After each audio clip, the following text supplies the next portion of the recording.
Om Swastiastu. Perkenalkan, nama saya Karyana Darmayanta, nomor absen 11. Perkenalkan, nama saya Mandewira Chandra Prajna, nomor absen 25. Perkenalkan, nama saya Niko Devera Dwisbiani, nomor absen 28. Baik, kami akan memasuki materinya. Dimulai dengan pembahasan, Wira. Baik, yang pertama itu pembahasan hasil praktikum tanaman jagung dan kacang hijau kami ini. Yang pertama, tanaman kacang hijau tidak sesuai dengan teori yang ada, sedangkan tanaman jagung ini sesuai dengan teori yang ada. Pada tanaman jagung mengalami yang terkena sinar matahari mengalami tumbuh tegak, lurus, serta kuat. Sedangkan yang tidak terkena matahari mengalami tumbuh yang tidak beraturan. Ini sudah sesuai dengan teori di mana pengaruh cahaya terhadap tumbuhan. Selanjutnya itu kacang hijau. Pada tumbuhan kacang hijau yang terkena sinar matahari mengalami tumbuh yang tidak beraturan.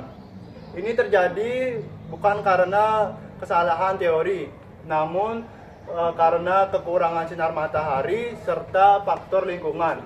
Teori yang saya maksud itu yaitu teori tropisme, di mana tumbuhan akan membengkok sesuai dengan arah sinar matahari.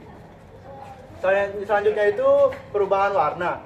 Pada tanaman jagung mengalami yang terkena sinar matahari mengalami perubahan warna hijau, berwarna hijau. Sedangkan yang tidak terkena sinar matahari mengalami berwarna kekuningan dan pucat.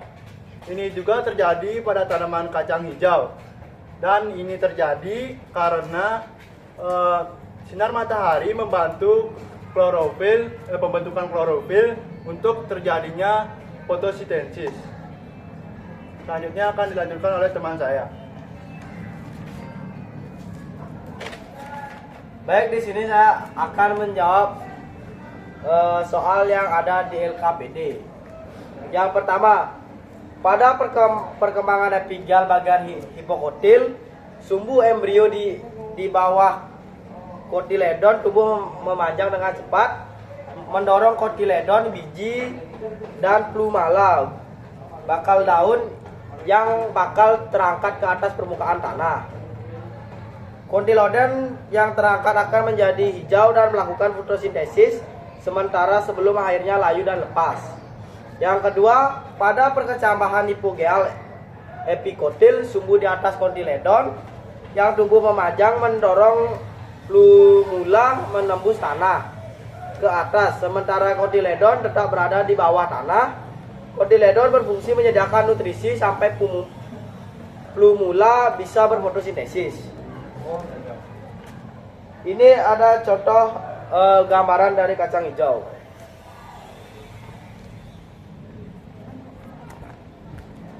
Kacang hijau. Yang nomor 4, contoh gambar jagung. Yang ini hipokotil. Yang ini radikula.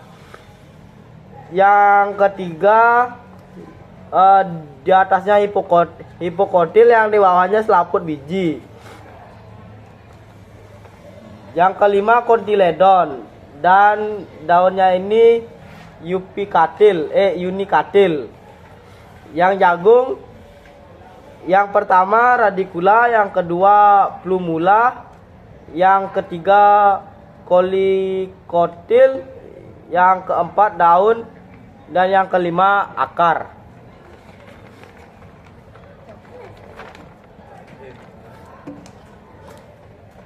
5. Faktor internal yang mempengaruhi pertumbuhan tanaman meliputi genetik dan hormon. Genetik, heteroditas. Genetik menentukan potensi pertumbuhan bentuk, ukuran, dan ketahanan tanaman terhadap penyakit. Hormon, zat pengatur tumbuh.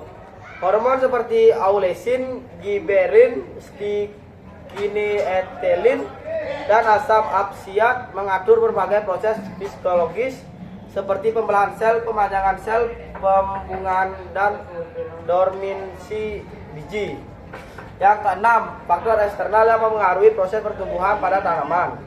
Cahaya matahari dibutuhkan untuk berfotosintesis agar tanaman tersebut menghasilkan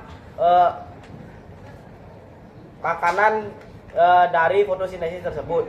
Yang kedua, air sebagai bahan baku dalam fotosintesis. Yang ketiga, nutrisi, unsur-unsur mineral dari tanah yang esensial untuk sintesis berbagai komponen seluler, sumber energi, dan bahan baku. Yang keempat, suhu juga mempengaruhi dalam berfotosintesis. Yang kelima, oksigen dibutuhkan untuk respirasi, pembakaran makanan menjadi energi. Baik, yang nomor 7 ada proses perkecambahan biji. Yang pertama ada limbisisi. Biji menyerap air dari lingkungan melalui mikrofil dan testa secara osmosis dan difusi. Menyebabkan kulit biji lunak dan mengembang hingga pecah serta mengaktifkan embrio. Yang kedua ada aktivitas enzim.